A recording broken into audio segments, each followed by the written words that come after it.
Assalamualaikum warahmatullahi wabarakatuh.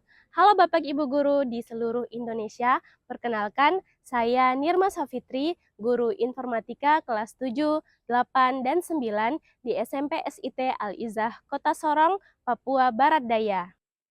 Dalam video ini, saya akan berbagi pengalaman praktik baik yang telah saya lakukan mengenai bagaimana melibatkan siswa secara aktif dalam pembuatan video edukasi berbasis proyek. Praktik baik ini tidak hanya bertujuan untuk mengembangkan kreativitas dan kolaborasi siswa melalui media digital, tetapi juga menerapkan pembelajaran berdiferensiasi.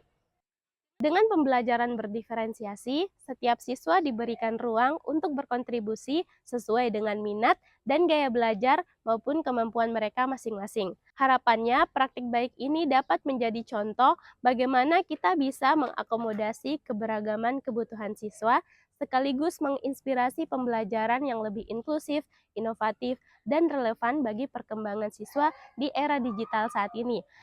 Semoga praktik baik ini bisa bermanfaat dan dapat menginspirasi Bapak Ibu Guru di seluruh Indonesia.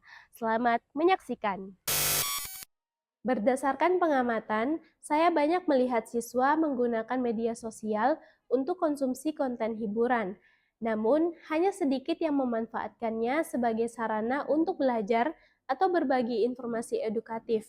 Padahal dengan platform video yang tersedia secara luas, siswa dapat lebih kreatif dalam mengekspresikan ide-ide mereka dan berbagi informasi yang bermanfaat. Oleh karena itu, penting untuk memberikan pengalaman langsung kepada siswa tentang bagaimana menciptakan konten video yang tidak hanya menarik, tetapi juga mendidik. Teman-teman, beberapa hari ke depan kita akan memasuki pertengahan semester. Maka dari itu, di pertemuan ini, Ustazah akan memberikan kalian proyek khusus yang bertujuan untuk mengasah kreativitas dan kolaborasi kalian dalam membuat video edukasi. Tema dari video ini adalah bab-bab pembelajaran yang telah kalian pelajari di pertemuan-pertemuan sebelumnya. Nah, ada yang masih ingat pembelajaran apa saja yang kita sudah pelajari di pertemuan yang lalu? Oke, silakan. Kita sudah mempelajari tentang perundungan, dampak media sosial, hoax, dan Canva. Oke, benar Princess. Topik yang akan kita jadikan tema di video edukasi adalah yang pertama, dampak media sosial. Di dalamnya ada dampak apa saja?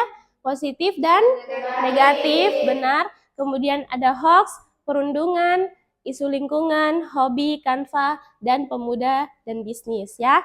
Teman-teman, perlu diketahui bahwa proyek ini tidak hanya mengasah keterampilan kerjasama, tetapi juga melibatkan penggunaan teknologi sehingga kalian bisa menggunakannya dengan kreatif, positif, maupun bermanfaat.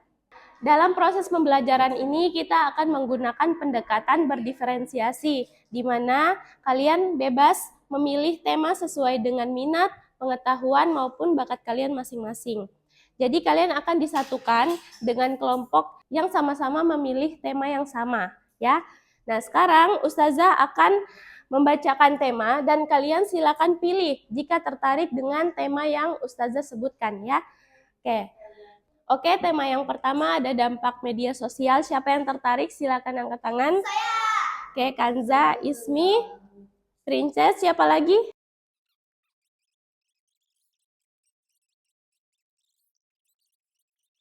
Oke, kelompoknya sudah ada di setiap tema. Sekarang kalian silakan berkumpul dengan kelompok kalian dengan tema masing-masing.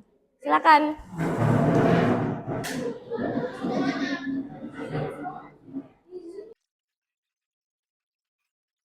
Oke, kalian sudah duduk dengan kelompok kalian masing-masing? Nah, sekarang Ustazah akan menjelaskan alur dari proses pembuatan video edukasi. Yang pertama yang harus kalian lakukan ketika kalian sudah berkelompok, kalian harus mendiskusikan konsep perencanaan yang meliputi pembagian tugas. Di dalamnya ada siapa yang kameramen, siapa yang sebagai aktor, siapa yang sebagai penulis naskah. Kalian tentukan juga konsepnya seperti apa, lokasinya di mana, pengambilan gambarnya kapan, itu semua kalian tentukan. Nah, sekarang silakan kalian berdiskusi dengan teman kelompok kalian sesuai dengan tema yang telah kalian pilih. Silakan. Kan dapat tema perundungan, jenis perundungan ada apa saja ya? kita udah catat ini. Jadi jenis pembulian tuh ada pembulian fisik, cyberbullying, bullying seksual, bullying verbal, sama bullying sosial. Jadi nanti yang kameramen kau, baru nanti saya aktornya sudah sama Kanza. Baru yang bikin PPT-nya Ismi. Baru yang editing nanti Yaya. Gitu aja. Bisa tulis ya. Baru kita punya tujuan itu kan untuk apa, mau kasih bersih alun-alun. Kita nanti bawa sapu lidi. Nah, terus kita juga sebutkan dampak, serong, sebutkan dampak positif, dampak negatif juga dari isu lingkungan.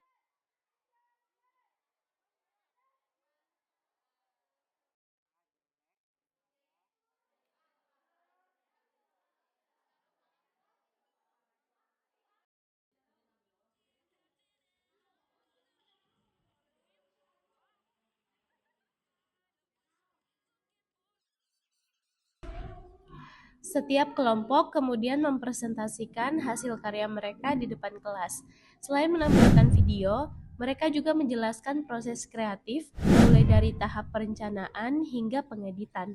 Umpan balik dari teman sebaya maupun guru diberikan setelah setiap presentasi, sehingga setiap kelompok dapat melihat apa yang telah mereka capai dan area mana yang bisa mereka tingkatkan.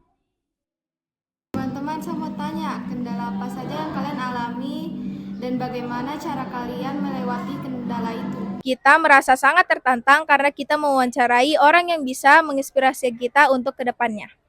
Dan kita bisa mengasah kreativitas saat mengedit video dan membuat PPT di Canva. Pokoknya seru banget! Seru karena kita diberikan kebebasan oleh Ustazah Nirma dalam menjalankan tugas sesuai dengan minat dan kemampuan kita masing-masing. Apa sih itu perundungan?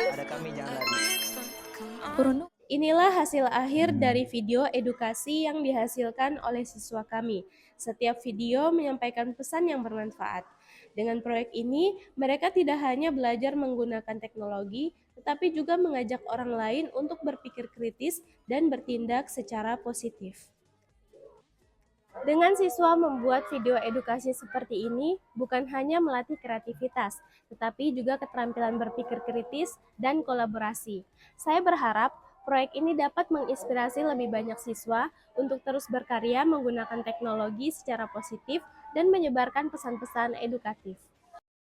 Saya telah menerapkan praktik baik ini di kelas 8 dan 9, dan berdasarkan pengalaman, saya melihat banyak siswa sangat menikmati proses pembelajaran dan menjadi lebih mandiri ketika mereka diberikan kebebasan dalam menentukan pilihan. Sebagai guru, memberikan ruang bagi siswa untuk memilih tema yang mereka minati ternyata membuat mereka lebih termotivasi dan kreatif. Misalnya di kelas 8, siswa diberi 2 tema besar, yaitu isu lingkungan dan pemuda dan bisnis. Dengan topik tersebut, mereka bisa mengembangkan ide-ide yang sesuai dengan minat mereka. Sementara itu, di kelas 9, saya memberikan kebebasan yang lebih luas. Siswa dapat memilih topik yang mereka sukai, mulai dari hobi seperti basket, lari, otomotif, hingga membuat konten seperti review mobil, traveling, memasak, membuat iklan profil sekolah, serta topik-topik sosial seperti perundungan, dampak media sosial, penggunaan Canva, dan hoax. Siswa dibagi menjadi beberapa kelompok untuk berkolaborasi dalam menghasilkan video edukasi. Dengan menerapkan pendekatan pembelajaran berdiferensiasi, setiap siswa bebas memilih tema yang relevan dengan minat dan pengetahuan mereka. Pendekatan ini tidak hanya memungkinkan siswa untuk lebih leluasa mengekspresikan ide-ide mereka, tetapi juga membantu meningkatkan keterlibatan dan rasa tanggung jawab mereka terhadap hasil kerja kelompok. Kebebasan dalam memilih tema membuat siswa lebih antusias dalam proses pembelajaran dan lebih percaya diri dalam mengembangkan ide kreatif mereka. Hasilnya, potensi masing-masing siswa dapat dioptimalkan dan keterampilan kolaborasi serta kreativitas mereka terus berkembang.